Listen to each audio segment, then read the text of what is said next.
Shadows in Suburbia. In the close-knit community of Brookville, a small suburban town nestled by the sprawling woods outside of Boston, the early morning air was usually filled with the soft hum of birds and the faint sound of sprinklers. This September morning was different.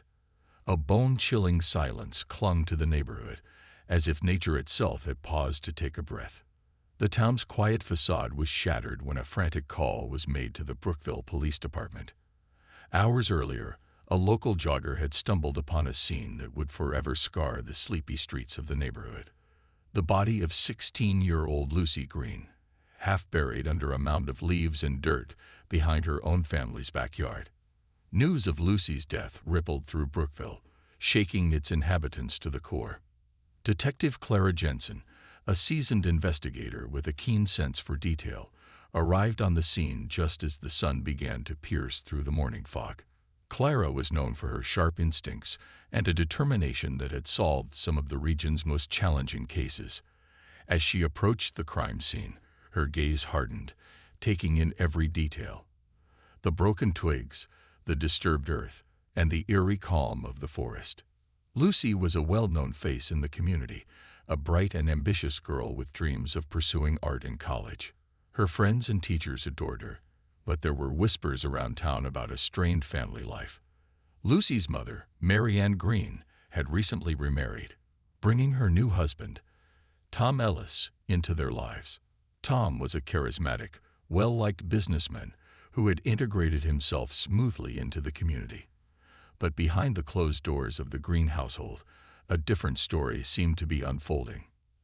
As Clara examined the body, she noted the bruises on Lucy's arms, defensive wounds on her hands, marks that told a tragic story of a girl who had fought desperately for her life.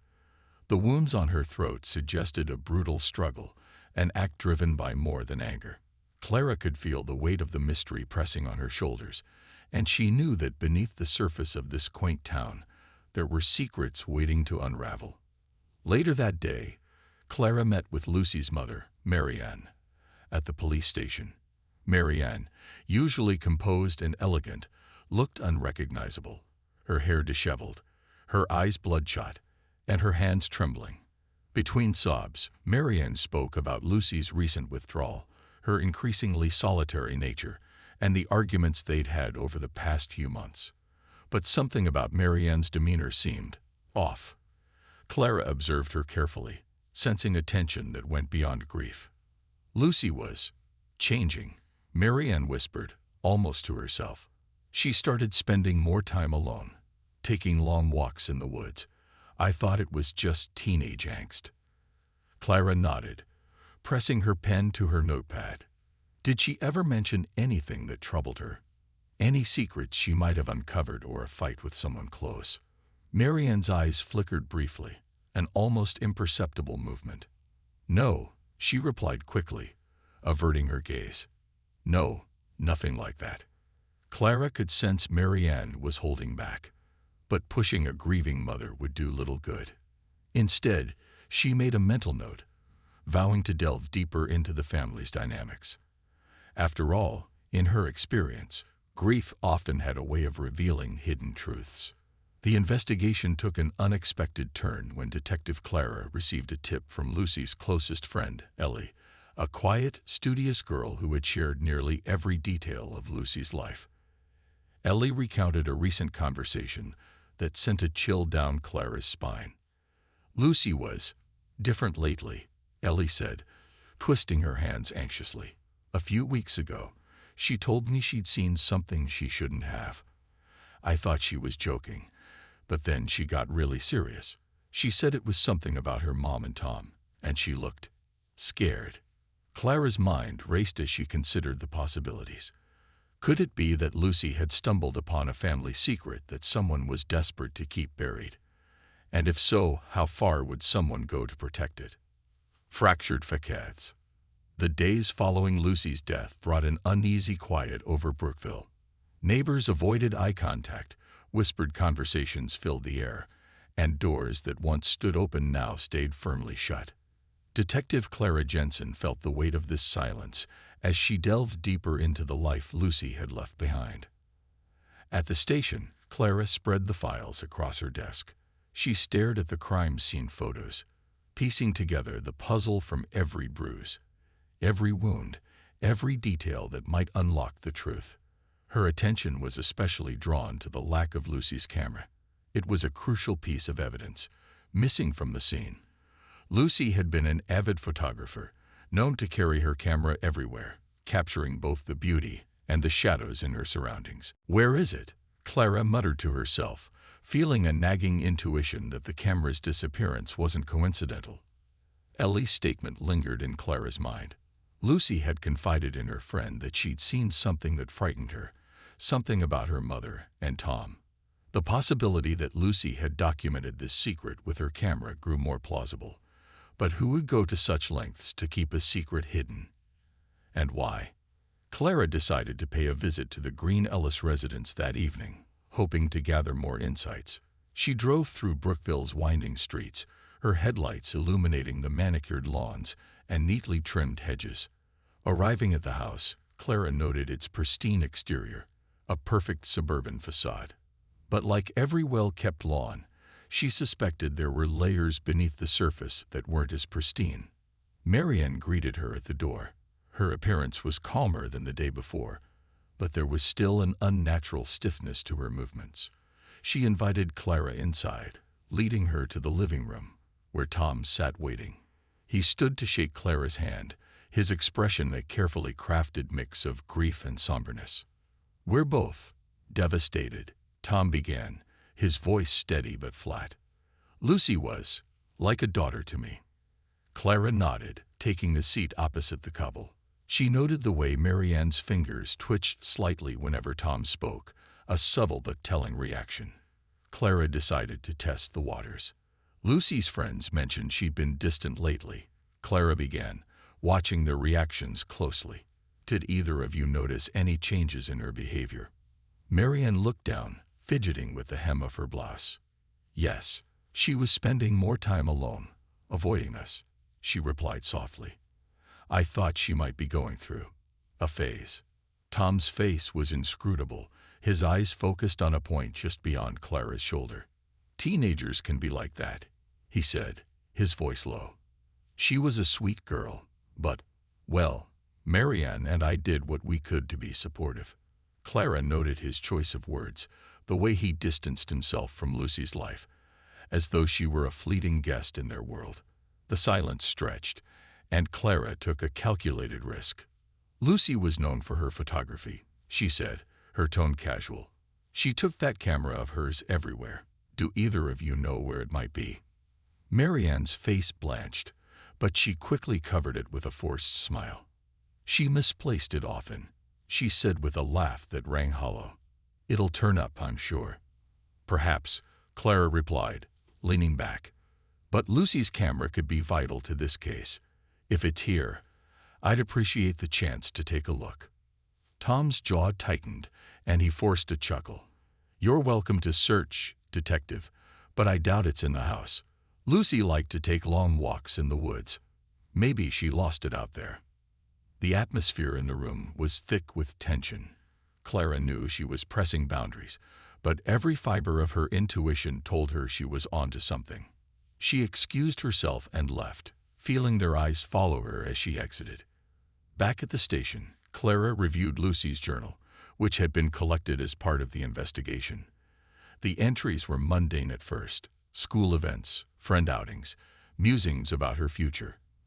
But as Clara flipped further, her heart skipped a beat. In the weeks leading up to her death, Lucy's entries became increasingly cryptic. "I saw something last night. Something I wish I hadn't. I can't tell anyone, but I can't unsee it either. It's getting harder to act normal around Mom and Tom. Every time I look at them, I feel sick. I don't know what to do. I don't feel safe here anymore. It's like the walls have eyes." Clara's hand shook as she turned the page, finding the final entry, written just days before Lucy's death. "I know what I saw, and I have the proof. If anything happens to me, it's because they know I know." Chills ran down Clara's spine. The journal hinted at something dark and insidious lurking within the Green Ellis household. But what was it? And what proof had Lucy referred to? The next morning, Clara returned to the Green Ellis house with a search warrant in hand. Marianne protested, but Clara's steely gaze made it clear she wouldn't back down. Room by room, she combed through Lucy's belongings, finally finding a small, hidden compartment in the back of Lucy's closet. Inside was a flash drive, along with a note scrawled in Lucy's handwriting. In case something happens. Clara's heart pounded as she pocketed the drive, grateful she'd brought her laptop along. She sat in the car, breath held as she plugged it in, a series of photos appearing on the screen.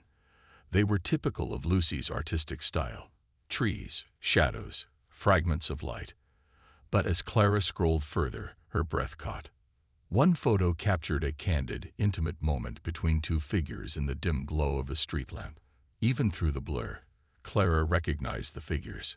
Marianne and Tom, standing far too close, a look of unmistakable passion in their eyes.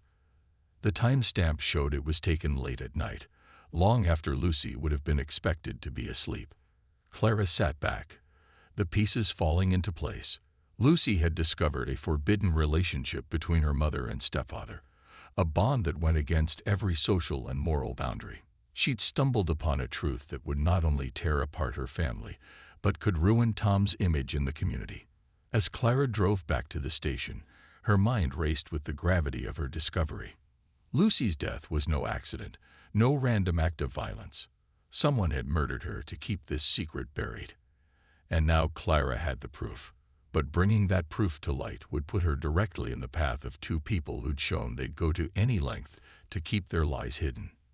Later that evening, Clara returned to her dimly lit office, the weight of the day's discoveries pressing on her. As she looked over the evidence and prepared to assemble her case, a nagging thought lingered. She was now in possession of the very secret that had gotten Lucy killed, and if Tom and Marianne suspected Clara knew, she might just become their next target.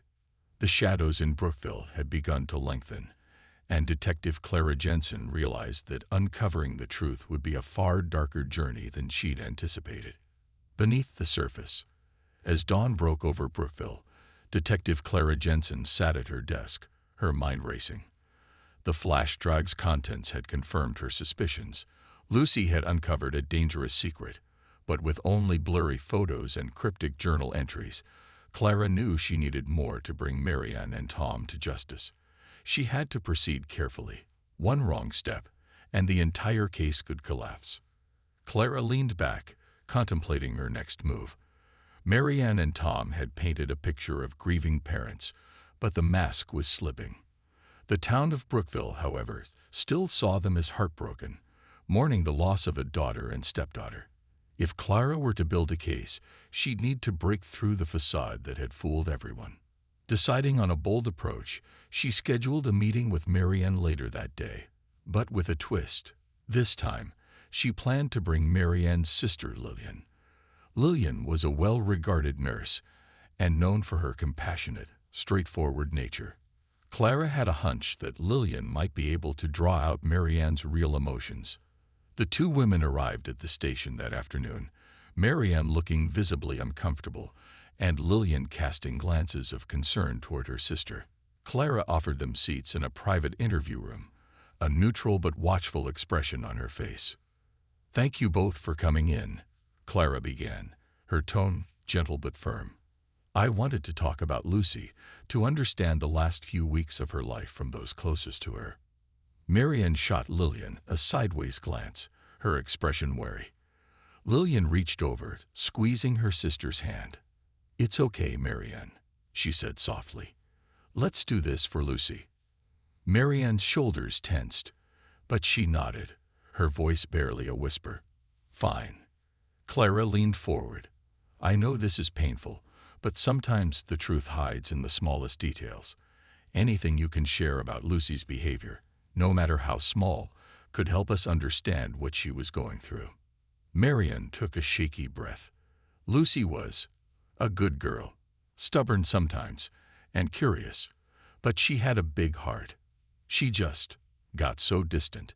Her eyes filled with tears, but there was an unease in her voice, a hesitation that Clara noted carefully. Did she ever mention seeing anything that disturbed her? Clara asked, watching both sisters closely. Marianne's gaze flickered toward the door, a slight tremor passing over her face. Not really. Just teenage things. Arguments. We had a few, nothing serious. Lillian, however, seemed to be assessing Marianne, her brow furrowing. She looked over at Clara. Lucy and Marianne's relationship was complex, detective. They argued quite a bit more than what Marianne's saying. Marianne shot her sister a warning look, but Lillian pressed on. Especially in the last few months, I could see Lucy was distressed. When I'd visit, she'd be out in the yard or wandering off.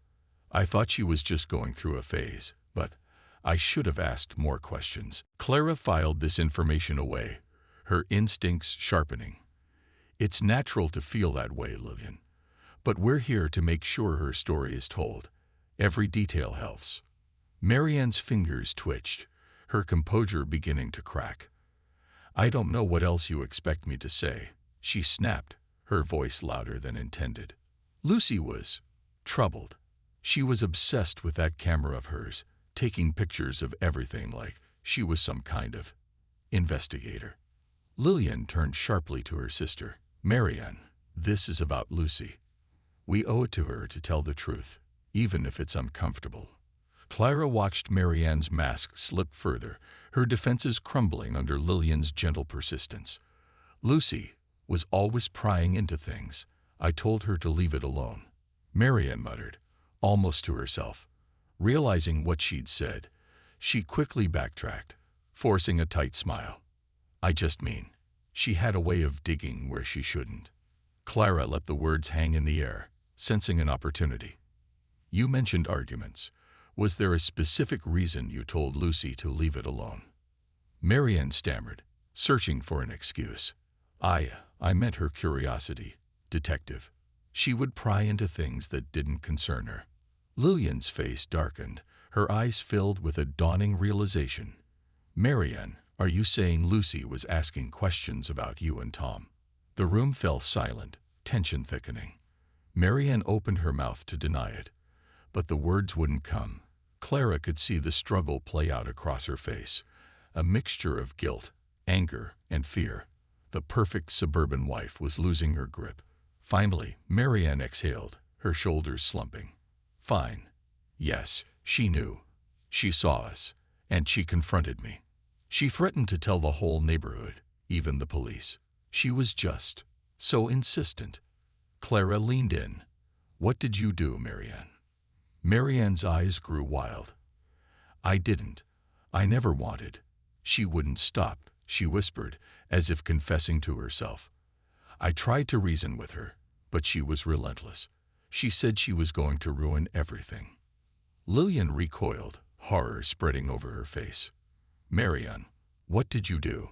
Marianne looked between her sister and Clara, her face twisting with a mix of defiance and desperation. I didn't do anything. I swear. Tom was the one who. She stopped, her face ashen, as the words slipped out. Lillian gasped, and Clara's mind raced, piecing the story together. Tom, Clara said, her voice a quiet accusation. You're saying Tom was involved? Marianne hesitated, but the guilt in her eyes told Clara everything. I didn't know what he was planning, she said, her voice barely a whisper. Lucy was his stepdaughter, but he saw her as a threat, as someone who could destroy everything he'd built. He told me he would handle it. I thought he just meant he'd talk to her. Lillian clapped a hand over her mouth, tears streaming down her face. You let him. Oh, Marianne. The confession hung heavy in the air. Clara looked Marianne in the eyes, her gaze steely. You may not have taken her life, but you let him believe it was the only way. Marianne broke down, sobbing. Her hands covered her face, shoulders shaking. Lillian stood, her face contorted with anger and betrayal. How could you? Lucy was your daughter, Marianne. The interrogation ended with Marianne's breakdown, her fragile psyche finally cracking under the weight of guilt and grief. As she was led away, Clara approached Lillian, who was still trembling, clutching her hands in front of her chest. "Thank you for your honesty, Lillian," Clara said softly. "It's never easy to confront family in situations like this." Lillian wiped her eyes, her voice hoarse. "I just wish I'd known sooner. Lucy could still be here." Clara felt a grim satisfaction as she reviewed her notes later that night. The confession was partial, but damning enough to warrant further investigation into Tom's actions. The pieces were falling into place, but she knew Tom wouldn't give up his secrets without a fight. As she prepared to leave the station, Clara's phone buzzed with an unknown number. She hesitated before answering, her instincts on high alert. "Detective Jensen." A low, male voice spoke. "You think you've figured it all out, don't you?" A chill ran down her spine. "Who is this?" The voice chuckled, dark and mocking. "Let's just say some things are best left buried, Detective. Dig any deeper, and you might find yourself in a grave right next to Lucy." The line went dead, leaving Clara with the echo of a threat hanging in the air. She knew she was close, closer than she'd ever been, but this warning was no empty threat. Tom was watching her, and he wouldn't hesitate to silence anyone who threatened his secrets. But Clara's resolve only hardened. Lucy's story was far from over, and Clara would make sure justice was served, no matter how dangerous the path. The Predator's Mask. Detective Clara Jensen sat in her car, the weight of the anonymous threat lingering like a fog. The caller's warning echoed in her mind, chilling her resolve, but only strengthening her determination. Lucy deserved justice, and Clara wasn't about to let Tom intimidate her into silence. She knew she had to tread carefully, but retreat was not an option. Clara spent the next day gathering as much information as she could about Tom Ellis, his history, and his recent movements. She pored over old records, looking for anything that might hint at a pattern of violence or control. Tom's public life appeared spotless, a successful financial advisor with a penchant for civic involvement. But Clara had been in this business long enough to know that a spotless record could easily be a well-maintained facade. The first crack in his perfect image came in the form of a police report from 5 years earlier, filed by a former employee who claimed Tom had harassed her at work. The charges were dropped, but the language in the report was troubling. Intimidation, threats of career sabotage, and verbal abuse. Clara made a mental note to dig deeper into this complaint. It was a small lead, but it spoke volumes about Tom's capacity for control and coercion. With a new resolve, Clara contacted the former employee, a woman named Rachel Morris. Rachel had left town after her encounter with Tom, moving to a nearby city to start fresh. When Clara called, Rachel was hesitant at first, but after learning about Lucy's case, she agreed to meet. They met in a quiet cafe, where Rachel's nervous glances spoke of lingering fear. She looked around constantly, as if expecting to see Tom's face at any moment. He's a dangerous man, Detective," Rachel whispered, her voice barely audible. "He seems charming and confident, but there's something dark underneath. He doesn't like losing control, and he'll do anything to keep his secrets hidden." Clara leaned forward, her attention focused. "Rachel, anything you can tell me about his behavior could help us understand him. Did he ever say or do anything that made you feel threatened?" Rachel bit her lip, eyes darting around the room. "He would. He'd corner me in the office, make comments about how he could ruin my life, ruin my career. And he'd smile, like it was some kind of joke." She shivered. "When I tried to stand up to him, he made it clear that he had connections, powerful connections. I left because I knew he'd find a way to hurt me if I didn't." Clara's gut twisted with a sense of urgency. Rachel's story solidified her suspicions. Tom wasn't just a man with secrets. He was a predator who thrived on control. And Lucy had become a threat to that control. It was a motive as clear as day. But Clara needed more concrete evidence to bring him down. As she left the cafe, Clara's mind spun with ideas. If Tom had gone to such lengths to silence Rachel, what wouldn't he do to eliminate someone as close as Lucy? Returning to the station, Clara instructed her team to investigate Tom's financial records and look for any recent unusual activity. She had a hunch that Tom's need for control extended beyond his relationships. She suspected it also fueled a hidden life of secrets that required funding. That evening, as she drove home, Clara's thoughts were interrupted by a text from an unknown number. She glanced at her phone, feeling the prickling sensation of dread creep over her skin. "Still digging, detective. Remember, curiosity killed the cat. Watch your back." She tightened her grip on the steering wheel, her pulse quickening. Clara's training had taught her to stay calm, but she couldn't ignore the unease settling in her chest. She pulled over, gathering her thoughts, then called the station to report the message. Whoever was behind this was not only watching her, but was also confident enough to leave a digital trail. She had to be careful, but she wouldn't back down. The following morning, Clara met with her colleague, Detective James Holloway, a friend she trusted implicitly. James had a background in cyber investigations, and Clara knew he'd be discreet. "Someone's trying to rattle me," she said, showing him the texts. "Can you trace the number?" James examined the phone, nodding thoughtfully. "This looks like a burner number, but I'll do my best to track it down. I'd also suggest increasing security on your accounts. If they're this brazen, there's no telling what else they might try." Clara nodded, grateful for James's expertise. But as the day wore on, a sense of dread lingered. She couldn't shake the feeling that Tom was one step ahead, watching her every move. That evening, determined to press forward, she decided to conduct a deeper interview with Marianne, hoping she'd crack under more intense questioning. Marianne was escorted into the interrogation room, visibly nervous. Her usual poise was gone, replaced by a look of guilt and fear. "Marianne, I know this isn't easy," Clara began, her tone gentle but firm. "But I need you to be honest with me. I know about the affair, and I know Lucy found out." Marianne's face crumbled, and she lowered her gaze. "I didn't mean for any of this to happen, detective," she whispered, her voice breaking. "Lucy, she was my daughter. I loved her, but I was weak." Clara leaned in, her eyes steady. "What did Tom say to you after Lucy confronted him?" Marianne's voice trembled as she answered. He was furious. He said she was meddling, that she was trying to ruin everything we'd built. He said he'd take care of it. I thought he was just angry, that he didn't mean it. I never imagined." Clara's heart pounded as she listened, her mind racing.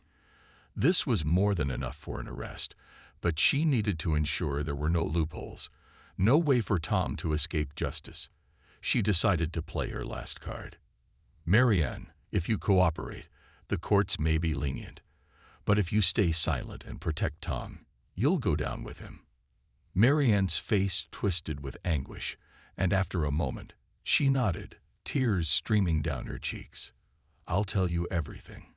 Just make sure he pays for what he's done." The following day, with Marianne's testimony in hand, Clara secured an arrest warrant for Tom. She arrived at his office, flanked by officers, and found him sitting calmly at his desk, as though expecting her. "Well, Detective Jensen," he said with a smirk, "I assume you have something to say." Clara met his gaze, her expression unwavering.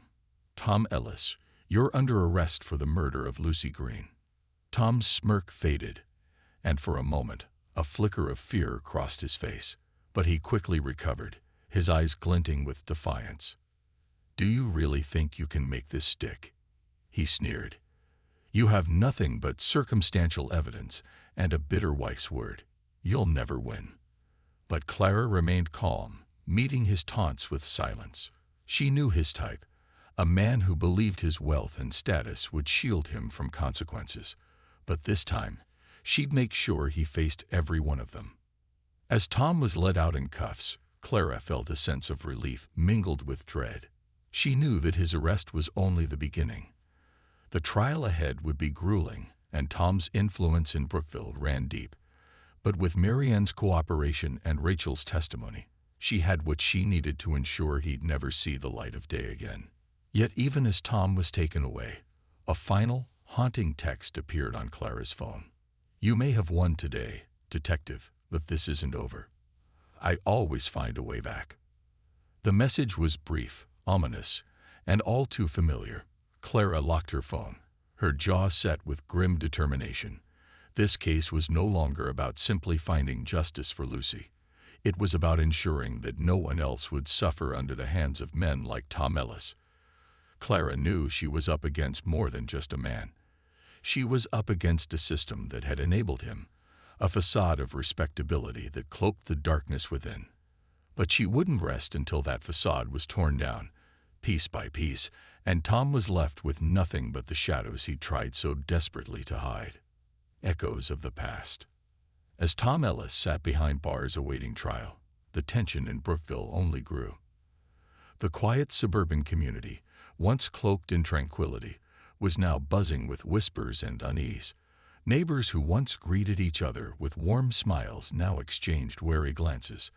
Tom's arrest had exposed the darkness beneath the town's polished exterior, and everyone wondered what other secrets lay hidden. Detective Clara Jensen had little time to dwell on the town's murmurs. With the trial looming, she was determined to build an unbreakable case against Tom, but she was also acutely aware of the powerful allies he had in the community. His influence ran deep, and she suspected that more than a few people had a vested interest in seeing the case dropped or dismissed. To solidify her case, Clara sought to track down anyone who could further illuminate Tom's history of intimidation and control. She combed through old contacts and previous clients, hoping to find someone willing to testify. Her instincts told her there was more to Tom's past than she'd uncovered so far, a history of manipulation that had left a trail of victims in its wake.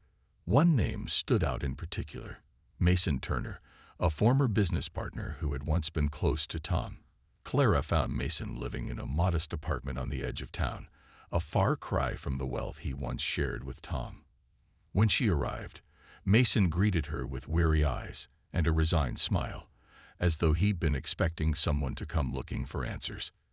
"Detective Jensen," he said, gesturing for her to sit. "I figured it was only a matter of time before someone came knocking. Tom Ellis. I'd hoped I'd seen the last of him." Clara took a seat, noting the sadness in Mason's voice. "I appreciate your willingness to speak with me, Mr. Turner.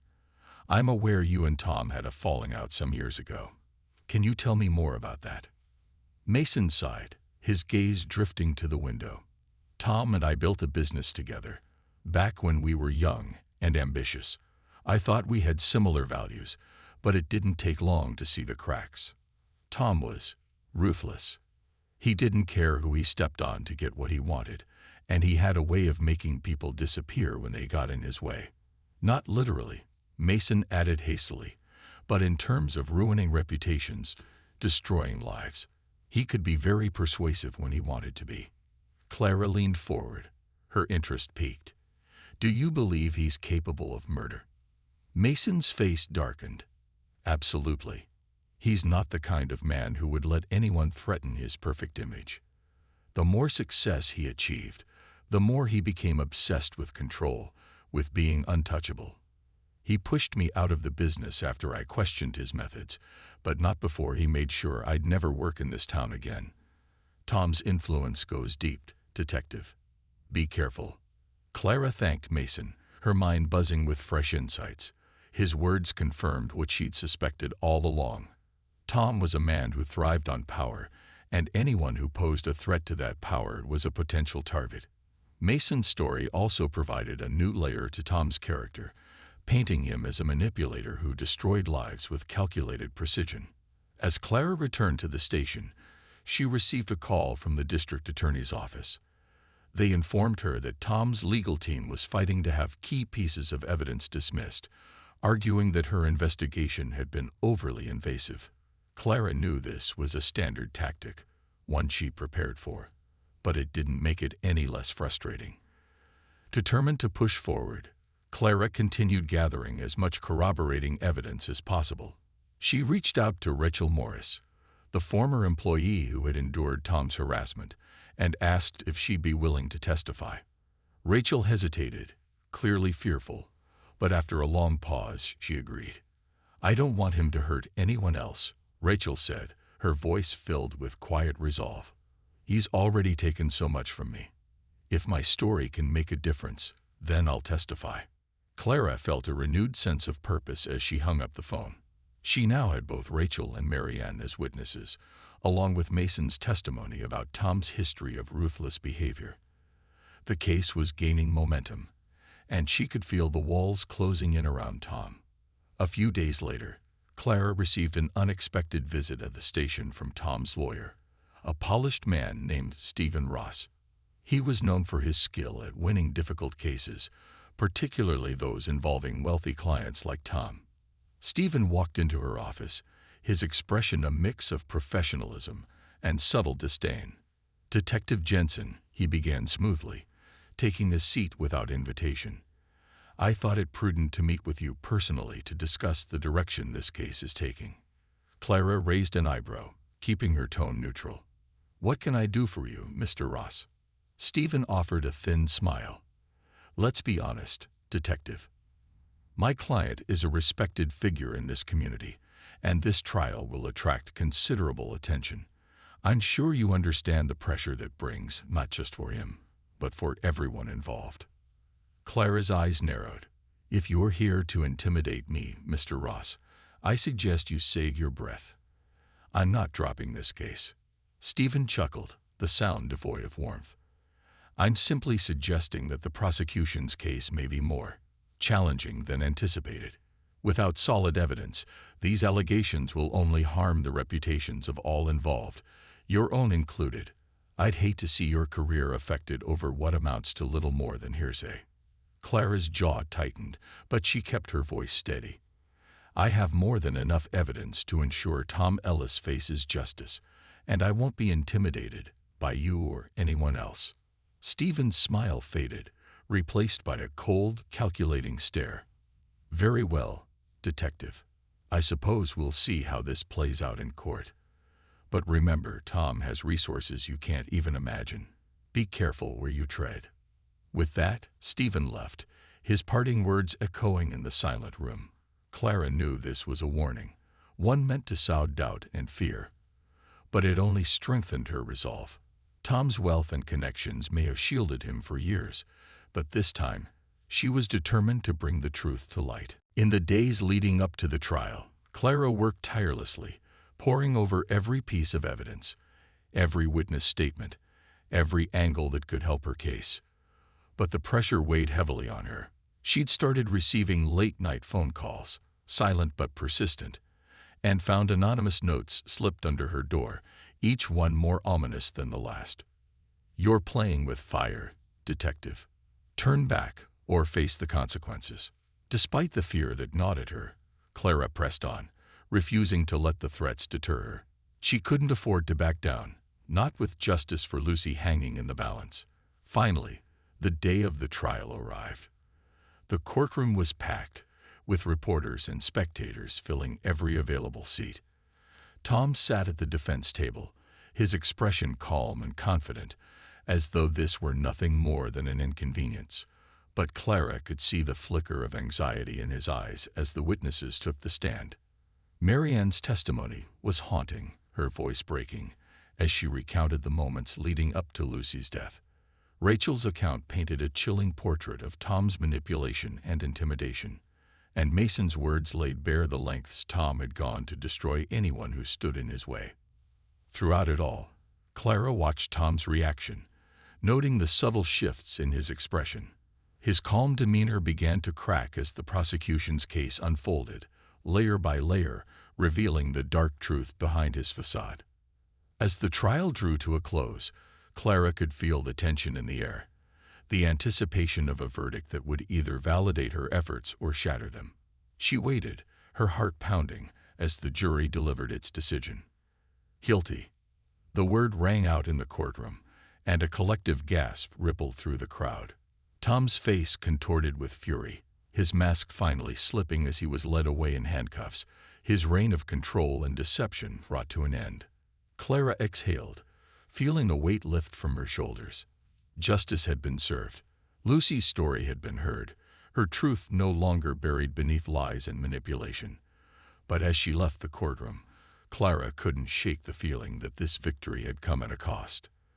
The threats, the intimidation, they weren't just tactics to scare her, they were warnings, and she knew Tom wasn't alone in his power. As she stepped into the sunlight outside, her phone buzzed with a new message. "Enjoy your victory, detective. But remember, this was only the beginning."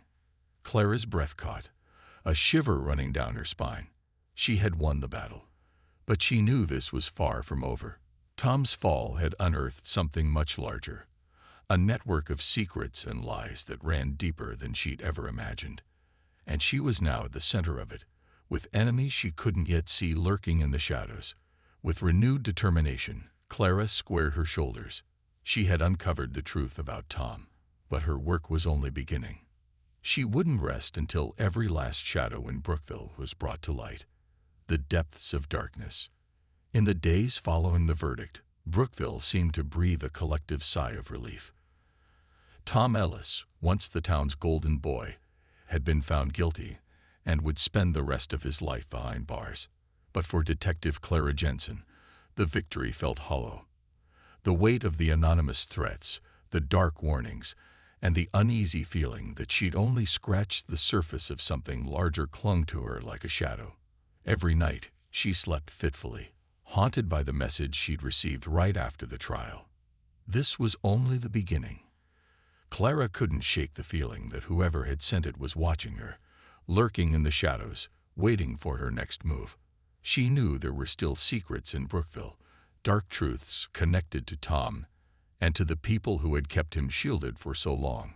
Determined to uncover what remained hidden, Clara set out to investigate Tom's connections further. She started with the files she'd obtained on his old business dealings, focusing on names that had cropped up during her investigation. One, in particular, stood out: Richard Lawson, a prominent Brookville lawyer and an old friend of Tom's who had subtly but consistently helped obstruct Clara's case. Richard was known for his ability to make legal problems disappear and had a reputation for keeping Brookville's elite out of trouble. Clara's instincts told her that Richard had been more than just a friend to Tom. His influence in town rivaled even Tom's, and she suspected that he was part of the powerful network that had enabled Tom to maintain his control. With her newfound resolve, Clara set up a meeting with Richard under the pretense of closing out some final details in the Ellis case. They met at a dimly lit cafe on the outskirts of Brookville, far from the prying eyes of the town. Richard, dressed impeccably in a tailored suit, greeted Clara with a smile that didn't reach his eyes. "Detective Jensen," he said smoothly. "To what do I owe the pleasure?" Clara wasted no time on pleasantries. "I'm here because I know Tom wasn't working alone, Richard. I know there were people helping him stay above the law, shielding him even when he crossed lines no one should cross." Richard's smile wavered, but he quickly recovered, his voice calm. "Detective, I think you've been working too hard." Tom was a disturbed man, certainly, but he acted alone. His downfall was the result of his own actions. Clara met his gaze, her expression unwavering. "If that's true, then you won't mind if I continue my investigation, even if it leads to people you know. Perhaps even people in this town who've helped men like Tom escape justice for years." Richard's eyes flashed with a cold intensity, his mask slipping just slightly. "Detective, I'd advise caution. Brookville is a close community. People here protect their own. It would be a shame if your hard work went to waste because you didn't know when to stop." Clara felt a chill creep over her, but she refused to back down. "I don't scare easily, Richard, and I won't stop until I know every secret this town has been hiding." The tension between them was palpable, each one measuring the other's resolve. After a long silence, Richard leaned in, his voice a low, dangerous whisper. "Then let me give you some advice, detective. In Brookville, the powerful don't take kindly to those who disrupt their peace. Don't dig too deep. You may not like what you find." With that, Richard rose, offering her a final chilling smile before walking away. Clara watched him leave, her mind racing. She knew she was onto something far bigger than a single murder. She was facing an entrenched system of corruption that protected Brookville's elite, and if she wanted to expose them, she'd have to be prepared for the fight of her life. Over the next few days, Clara's investigation took her deeper into Brookville's underbelly. She discovered records of clandestine meetings, hidden bank accounts, and payments made to influential figures, all seemingly connected to Richard and a handful of others in town. Every lead pointed to a web of corruption that spanned far beyond Tom's actions. This network protected people like him, predators who thrived on control and power. But Clara's investigation didn't go unnoticed. Anonymous calls and messages became more frequent, each one more threatening than the last. Her home was broken into twice, her files rifled through, her computer tampered with. It was clear. Someone was watching her every move. Then, late one night, as Clara reviewed her notes, she received a call from an unknown number. She hesitated, heart pounding, before answering. Detective Jensen. A familiar voice said on the other end, soft and mocking. "You're getting too close." It was Richard. Clara gripped the phone tightly. "Is that a threat, Richard?" He chuckled darkly. "It's a warning. Walk away now, and you'll live to see another day. Push further, and you might find yourself buried alongside Tom's secrets." Clara's voice was steady, defiant. "I'm not afraid of you or your threats. I'm bringing all of this into the light, no matter what it takes." The line went silent for a moment before Richard spoke again, his tone venomous. "You'll regret this, Detective." The call ended, leaving Clara with a renewed sense of purpose. She knew she was up against formidable forces, but she wouldn't be intimidated into silence. She decided to take her findings to the district attorney, hoping they'd have the courage to pursue the case, even in the face of such powerful opposition. The next day, as Clara prepared her files, she received a call from her friend, Detective James Holloway. His tone was urgent. "Clara, you need to get out of town. Now. I've been hearing things. There's a bounty on you. Richard and his associates, they're not just making idle threats." Clara's heart raced, but she steadied herself. "James, I can't leave. Not now. I'm too close." "Listen to me," James insisted. "They're planning something big. You've rattled them, Clara. They won't stop until you're silenced. Go somewhere safe, just for a while. Let things cool down, then come back with a plan." Clara hesitated, torn between her duty and the looming danger. She glanced at the files in her hand, the hard-earned evidence she'd collected. She knew leaving would mean abandoning her fight, but staying could cost her life. Finally, she made a decision. "I'll go off the radar for a bit," she told James. "But I'm not giving up. I'll find a way to bring this all down." Clara spent the next few weeks hiding in a remote cabin she'd rented under a false name. She stayed in touch with James, who provided updates on the fallout in Brookville. Rumors spread through town, speculating on her disappearance, but few people knew the truth. Meanwhile, she continued her investigation from afar, quietly gathering more evidence against Richard and his network of enablers. One evening, as she reviewed the last of her notes, she received an encrypted message from an unknown source. The message contained detailed records, bank transactions, and internal communications, all pointing to a complex money laundering operation managed by Richard and his associates. The documentation was more than enough to link them to a dozen criminal activities, enough to bring down Brookville's entire power structure. Clara's heart raced as she read the files. She knew she'd finally found the leverage she needed to dismantle the network of corruption. Whoever had sent her the message had risked everything to expose the truth. She felt a surge of gratitude, but also a newfound sense of resolve. With her evidence in hand, Clara returned to Brookville under the cover of night, meeting with the district attorney in secret. She presented the files, outlining every detail, every transaction, every cover-up. The DA, initially skeptical, quickly realized the gravity of what she'd uncovered. Detective Jensen, he said, his voice filled with a mix of admiration and disbelief. This is monumental. You've exposed one of the largest criminal networks this town has ever seen. We'll pursue this case with everything we've got. As Clara left the DA's office, she felt a weight lift from her shoulders. She knew the battle was far from over, but she'd done her part.